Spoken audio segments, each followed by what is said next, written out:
सामिन ग्रामीण कुवैत की उर्दू नशरियात से हमारा आज का इंतखाब शायर सदा हुसैन सदा, आवाज निदा मिर्जा। आपकी समातों की नजर।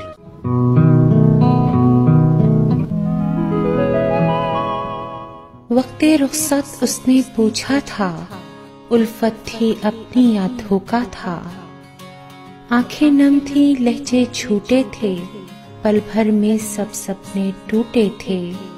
कितनी आहों ने दम लूटे थे, किस दौराहे पर संग छूटे थे। कितने चश्मे गम के फूटे थे, खुश कब था गैरों का होकर वो। धीरे धीरे ओझल होकर वो, बिछड़ा मुझसे कितना रो कर वो। उन लम्हों की यादें बाकी हैं, अब भी टूटी सांसें बाकी हैं।